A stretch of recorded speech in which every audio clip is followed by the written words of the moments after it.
So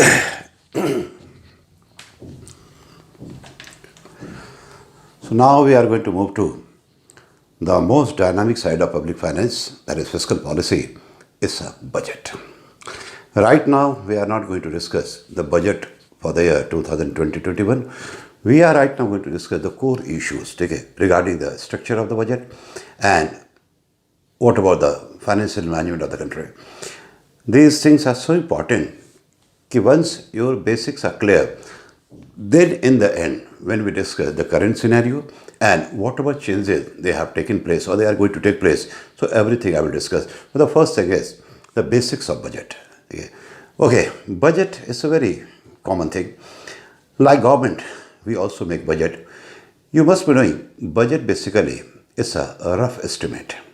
Roughly, we estimate what are going to be our sources of income and or likely revenue or resources and what are going to be our likely expenditure, so that in advance we come to know about the future financial condition, so that we can make some arrangement and be ready for the future.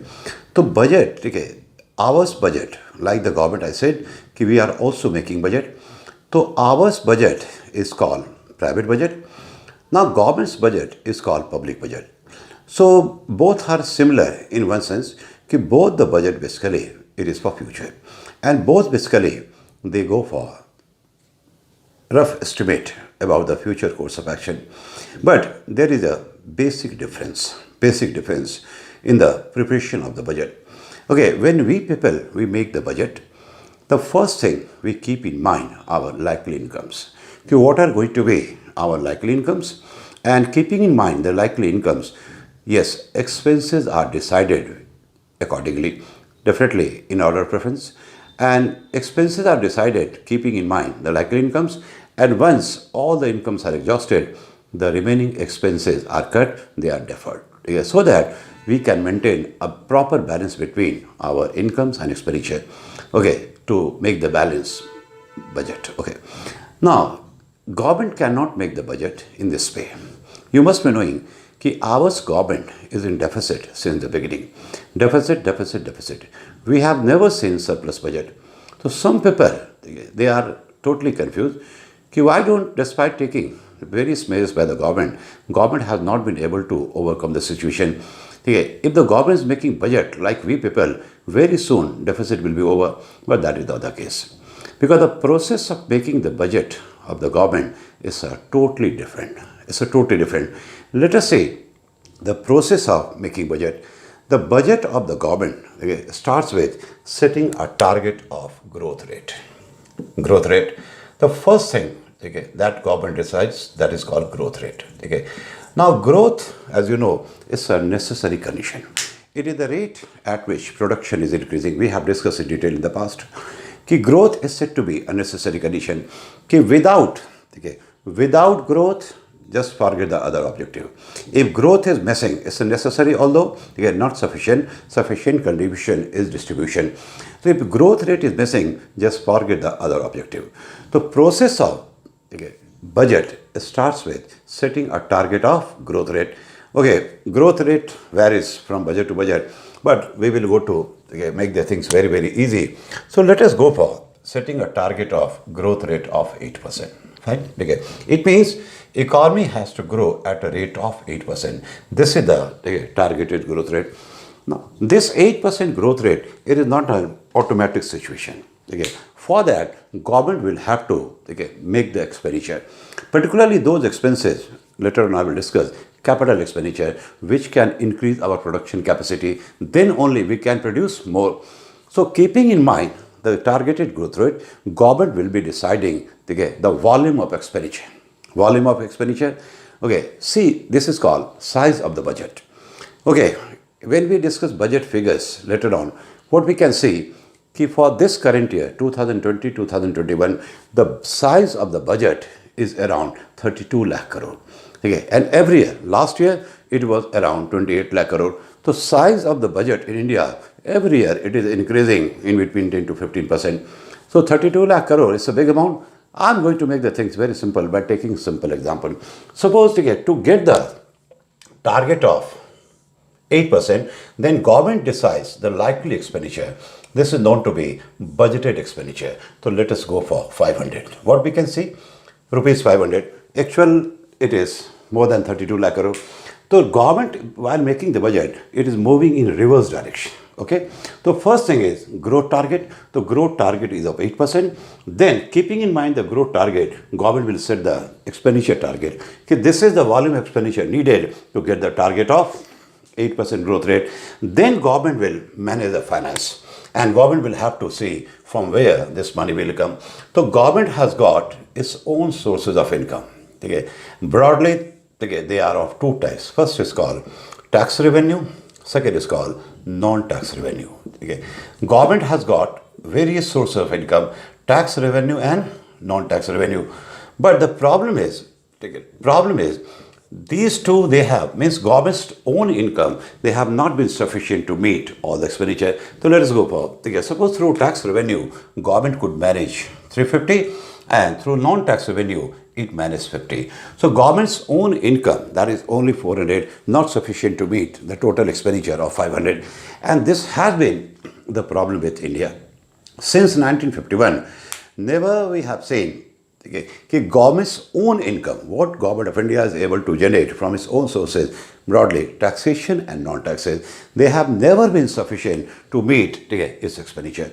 So government could generate only 400, but the budgeted expenditure is 500. So there is a deficit of rupees 100. So there is a lack of resources on the part of the government. So now what government of India can do? So government of India is left with two options. First is to cut the expenditure by rupees 100. To cut the expenditure by rupees 100. But this cannot be done by the government. If the government is cutting the expenditure by rupees 100, it means what will happen? It means you are going to compromise where? Here. It means growth rate will be compromised. And when you are compromising at growth rate, it means you are going to compromise everywhere because growth is a necessary condition. The government cannot behave like the way we people behave. So government cannot cut the expenditure. Now the second option is to generate more revenue and particularly tax revenue. Because non-tax revenue, there are so many, but more or less they are negligible in front of taxation. Taxation has remained the main source of income for the government since the beginning. But the problem is what government can do now? Because over the years what we have seen, to generate more revenue, government of India has kept on increasing the tax rate, and moreover new taxes they were added, and government was able to generate some additional revenue. But now the limit is over, because beyond a certain level you cannot go for imposing either new taxes or increasing the tax rate. Earlier we have discussed, in India we are paying right now more than 25 taxes prior to GST. Moreover, tax rates in India, they are higher than the global average. So now beyond a certain level, I said, you cannot go for imposing new taxes either or maybe increasing the tax rate. Otherwise, it will have its adverse impact on an economy. So can we say that Indian economy does not have the potential? Yes. Now the best thing is to go for tax reform. Let us make our tax system more productive by increasing the tax base. Up to some extent we have been successful. Moreover, tax management has to be made very, very efficient. Evasion of taxation has to come down. So there are other measures they have to be taken by the government to make the tax system more productive so that it can generate sufficient revenue to the government to meet the expenditure. So recently we have seen one of the tax reform, GST, has taken place, but other reform, DTC, it is on the card. But still, it is not sufficient. The reason being, see the budget for this year. In the budget, government is basically giving we people the data with the help of a pie chart or maybe in the form of a statement. Rupee comes from, rupee goes to. It means if government is spending 1 rupee, the breakup is provided. Where goes the money? Similarly, if the government is able to earn or get 1 rupee, so what are the sources of income? So when we see the budget for the year 2020-21, what we can see, for every 1 rupee government spending, share of taxation, it is only 64 paise.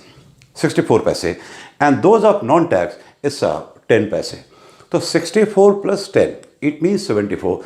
It means through its own sources of income, government is able to manage only 74%. 74%. So there is a huge gap. So from where this 26%, the remaining 26% will come? Because the problem with the government is government cannot cut the expenditure. Okay, yes, this is the problem, because if the government is cutting the expenditure, growth is going to be compromised. And yes, if we compromise here, it means we are compromising everywhere. Isn't it? So tax versus non-tax, it has not been sufficient. So let us say our example. Okay, so to get the target of growth of 8%, the volume of expenditure needed, that is called budgeted expenditure, suppose it is 500. Okay, but government could manage only 400 from its own sources of income, tax and non-tax. See, so there is a deficit of rupees 100. Now government, okay, is helpless. Government cannot cut the expenditure. Government is unable to generate sufficient revenue. So from where this 100 rupee is going to come? 100 rupees is going to come. So I am going to discuss, okay, the various sources from where things are being managed by the government since the beginning. I mean to say since 1951, because okay, policies of the government, they keep on changing. But after this pandemic of COVID-19, okay, what we can see, there are many changes they are going to take place on financially fiscal front. So every changes, what are the likely possibilities, what are the various challenges before the government, every aspect I will discuss. But first thing is the basic, the core. Okay. So there is a deficit of rupees 100. So from where this 100 rupee will come? So for that, Government of India has got two options. Government of India, broadly it has got two options. Okay. Broadly got two options. First is called borrowing. And second is called disinvestment. Okay. Now under borrowing, there are three. First is borrowing from RBI. Second is borrowing from market. Okay. And third is using public account money. So under borrowing, okay, there are three. First is borrowing from RBI, second borrowing from the market, third is using public account money, and on the other side is a disinvestment. Okay, getting very popular right now. So overall, there are four options left with the government. But when we discuss the current, particularly whatever development they have taken place for the last 3 years, okay, because of this pandemic, so government is trying to explore, okay, other areas also. So they are very, very important, okay, for your examination. But firstly, the basic thing. So overall, broadly, they are two, borrowing and disinvestment, and overall, okay, they are four. Anyway, and in every year, what I can say, one question is coming from every topic. Okay. So altogether, this topic is going to cover 3 to 4 questions. Okay. Directly, maybe indirectly. So let us now start with first borrowing. Borrowing means borrowing from RBI. Firstly, I will go for borrowing from RBI. Okay, one by one.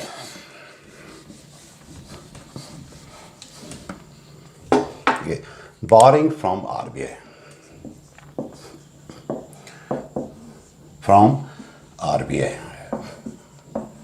Okay. I am concerned with central government.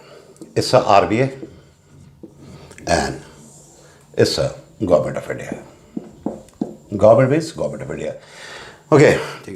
There was a time when central government had got unlimited borrowing power from RBI.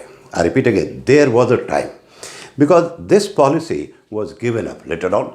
But again, okay, talks are going on.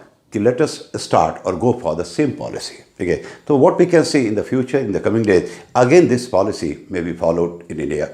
Okay. And that's why these things become very important. I told you earlier, okay, current questions are coming, but current is nothing. It's basically outcome of the past or simply application of the concept. So let us see. So there was a time when central government had got unlimited borrowing power from the RBI. Unlimited, up to an extent. But state government's borrowing power was limited. It means state government also, they can borrow from the RBI, but they had their own limit. Beyond that, they cannot borrow. Okay, so whenever central government needed money, central government used to issue its securities. is securities. Okay, and against this securities, okay, what RBI was doing? Printing the notes and giving to whom? RBI, to the government. Remember, RBI is the debt manager of the government as well. So whenever government needed money, government used to issue its securities to the RBI, and against that, RBI used to print the notes and giving to whom? To the government. Okay, why government was getting this money from the RBI as loan? To meet the expenditure, and yes, okay, to get the target of growth rate. See the complete sequence. Okay, RBI, central government's deficit is 100. Okay, so it can borrow from the RBI. The first one. Okay, so whenever central government needed money, it used to issue its securities to whom? To the RBI. And what RBI used to do, okay, against this government security, RBI, okay, was printing the notes, okay, giving to the government. Why government was getting this loan from the RBI? To meet the expenditure, to get the target of growth rate. Okay, and this policy, very popular policy of the past, it is known to be deficit financing. Okay, deficit of the government was financed by the RBI through printing of notes. Deficit, okay, financing. Okay, this was also known to be monetized deficit. Okay, monetized deficit. Okay. Deficit financing or monetized deficit. Okay. Deficit of the government was financed by the RBI through printing of notes. Okay. Now the question is, what was the main objective of this policy, deficit financing? What was the main objective? To get the target of growth rate. And this question came last year in prelims. Okay, what was the main objective of the policy, deficit financing? The main objective was to get the growth rate, because here, okay, we cannot compromise. Okay, So coming back to this, okay, see this. Now come to the whole sequence. Okay, right now, during this pandemic, what we can say is financial condition of the government, okay, is not so good. Good, because tax revenues, they are decreasing, economic activities, they have come to a halt, and moreover, expenses of the government, okay, it is increasing. It has increased a lot. Okay, so government needs extra money, okay, to finance. So again, right now, at present, talks are going on. Okay, again, let us go for monetized deficit. This I will discuss, okay, separately. Is that clear? So right now, talks are going on. Okay, let us go for again monetized deficit. But it's not new. Okay. It was the old policy. But see, whenever government of India is borrowing from the RBI, the government will issue its securities. Now the name of the security issued by the government, okay, it is known to be Treasury bill. Okay, I hope you must have heard this name. Treasury bill. Now Treasury bill, they were of two types. Okay, first is called Adhoc. Okay. Adhoc Treasury bill, and second is called regular Treasury bill. So central government used to issue Adhoc Treasury bill,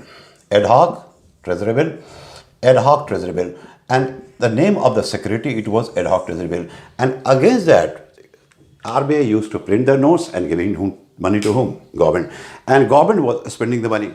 So if you see the board, you will come to know whenever government of India is borrowing from the RBI, what will happen? Money supply will increase, because this is basically fresh currency, high-powered currency, printed by whom? By the RBI.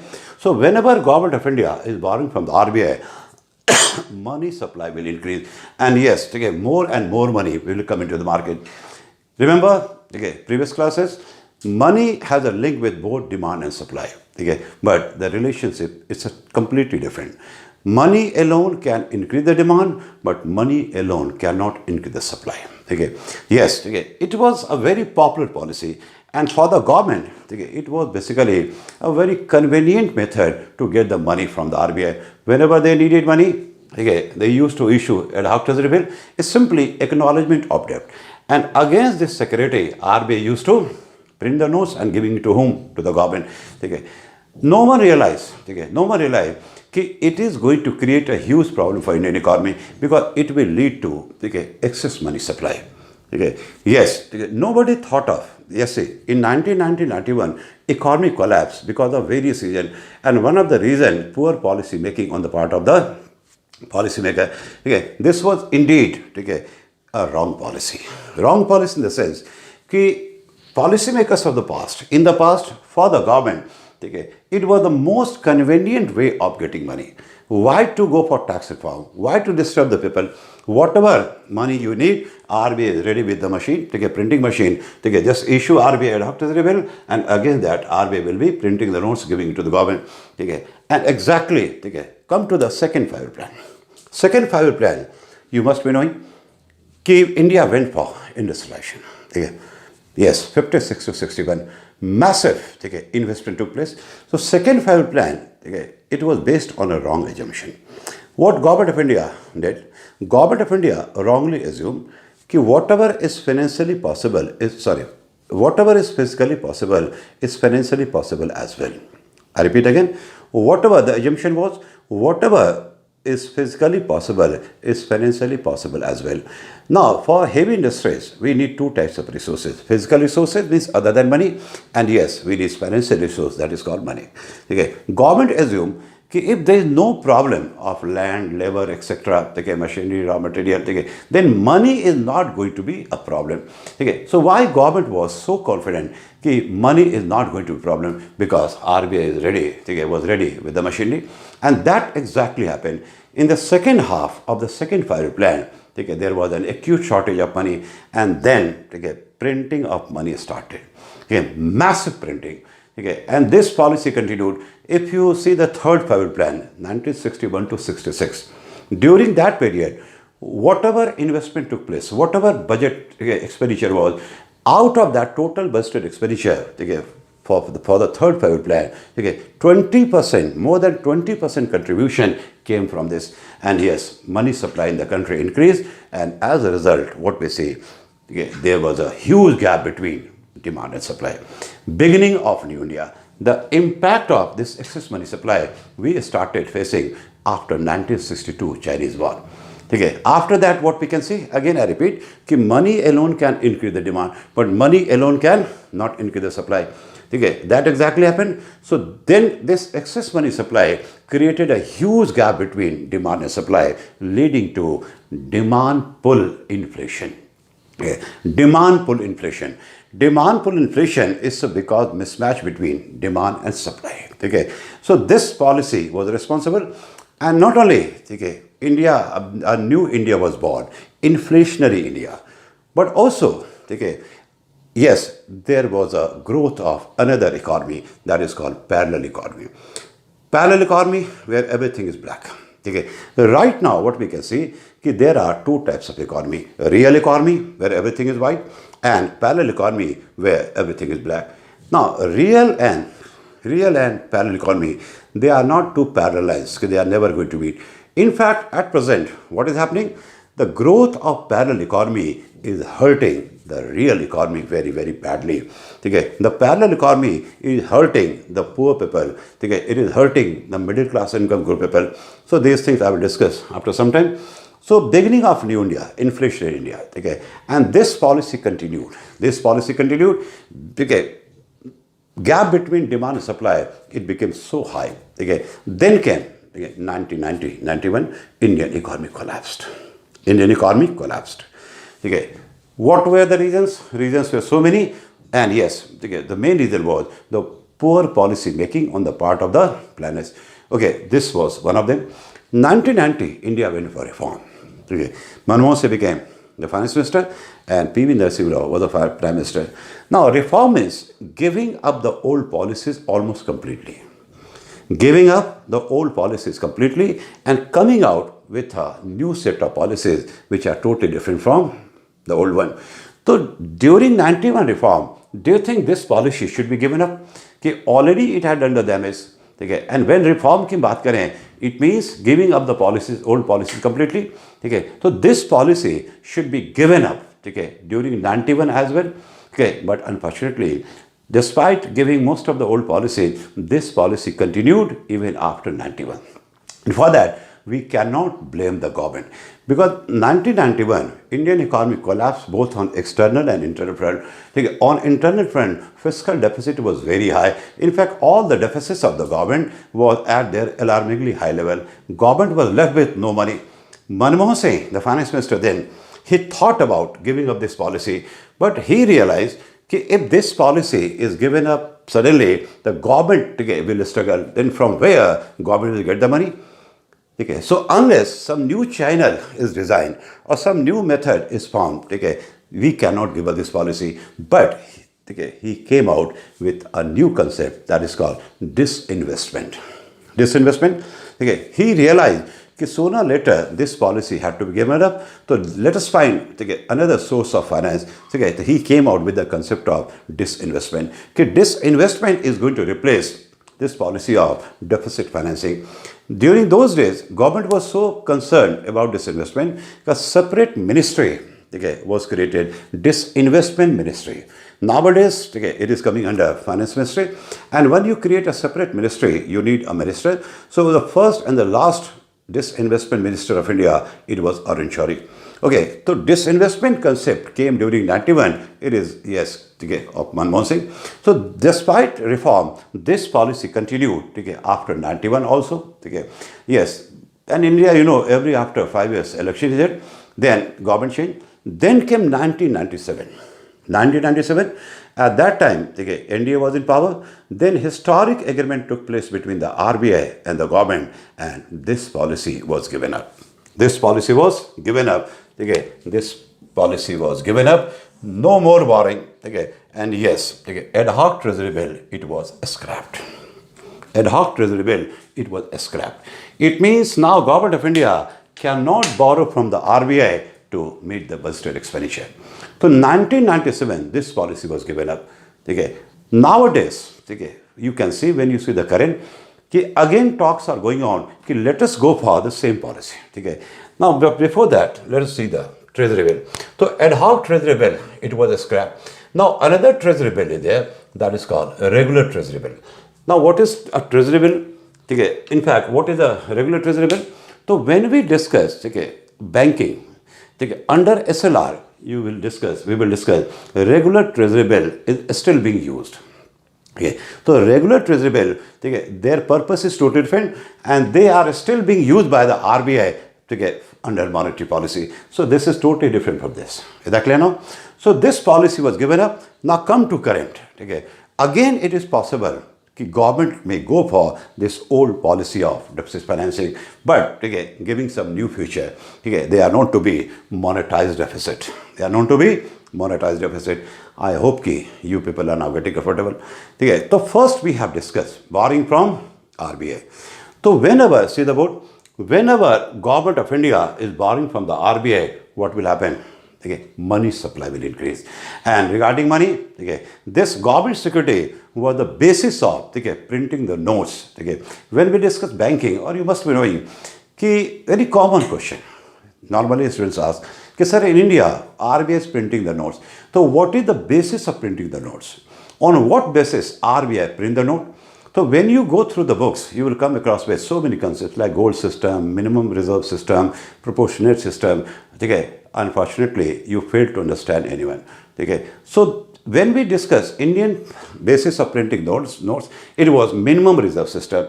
So after keeping a reserve of 200 crores, consisting of 115 crores of gold and 85 crores of foreign currency. So we started with a minimum reserve of 200 crores. But over and above, whatever notes were printed, over and above means 200 crore. Whatever the base, that was government securities. Because whenever government of India is issuing ad hoc Treasury bill to the RBI, against that ad hoc Treasury bill, that is government security, RBI used to print the notes. Yes. Again and final, why government is getting loan from the RBI? To meet the expenditure. So what will happen? Money will come into the economy, and yes, to get the target growth. And remember, money alone can increase the demand, but money alone cannot increase supply. That exactly happened beginning of New India, inflationary India. The gap was created between demand supply. Since 1962, this gap we can see till today. And moreover, not only it led to demand pull inflation, but okay, it led to creation of or growth of a new economy that is called parallel economy. Okay, so parallel economy, even today, it is hurting a real economy. Okay, they are not the two parallel lines, they are never going to meet. So first, okay, we have discussed borrowing from RBI. Okay, this policy was given up, but maybe possible that again government is coming out with the same policy. Okay, so you will have to be careful. Okay, till now it is not confirmed whether the government is going to go for the same policy. Okay, but possibility is there, because right now the financial condition of the country, of the government, okay, it is very, very critical. And yes, okay, what we can say, tax revenue also, okay, it has come down drastically. No economic activities. So there is a massive fall till today. Okay, when I am taking the lecture, yes, okay, tax revenue of the government, it has come down by approximately 4 lakh crore. Okay, and on the other side, government total expenditure, it is increasing. It is going to be more than the budgeted figure of 32 lakh crore. Okay, so there is a huge gap between the resources and the expenditure. So somehow government will manage. So from where government is going to manage? Okay, so right now, first of the option is, okay, to go for monetized deficit or simply deficit financing. Again, what RBI should be doing? Printing the notes against government securities, okay, so that government can get the money, okay, but it has its drawback, because when government is going for this policy, more and more money will come into the economy, and yes, okay, chances are there it is going to, or it may inflate the economy. It may inflate the economy. Money supply, okay, it has short-term as well as long-term impact on the economy. Okay, as I said, because of this deficit financing policy in the past, okay, the gap was created, but that gap we can see even today, and not only gap, okay, growth of parallel economy, hurting the real economy. How it is hurting the real economy? So these things I will discuss after some time. So first I am concluding, borrowing from RBI, this policy was given up, but it led to the collapse of Indian economy during 1990. One of the factors responsible, it was indeed a wrong policy. It was a very easy and convenient method for the government to get the money. So now we are going to move to the second one. Okay. Right now we are discussing, okay, sources of finance, because government's budget is going to be financed from various sources, and government's own incomes, tax and non-tax, they have never been sufficient. Okay. So from where government is going to manage? Government is going to manage from where government is normally managing the budget. Okay. So everything I'm just going to discuss. The first I have completed borrowing from the RBI. Now come to the second one. Okay, that is called borrowing from market. Borrowing from market, they are also known to be public borrowing.